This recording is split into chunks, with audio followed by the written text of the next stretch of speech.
My spirit is so funny. I was about to tell y'all a story, but I couldn't remember the name of the job my mom previously had. And somebody just smooth walked past me, and the spirit was like, MTV Nash Finch.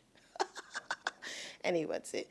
Back in around about 2014 or something like that, my mom used to work at this place called MDV Nash Finch, right? That is relevant to this story for one reason. In that time, my Aunt Q and my mom Bex went to a sex party. They used to call them mansion parties so that they can have conversations around me and I never know what was going on, right?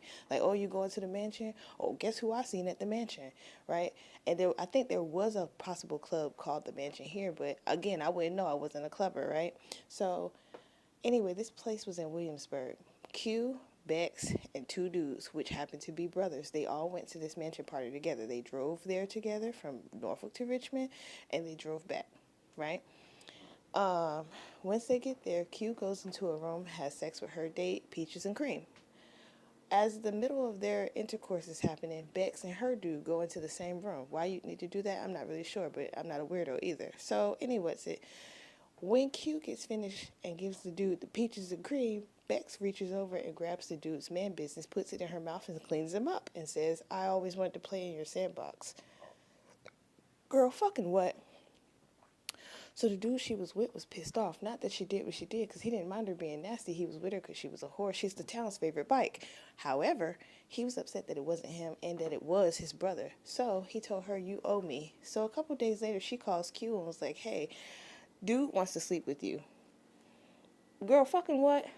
He feels like I owe him for having done what I did, so he wants to sleep with you.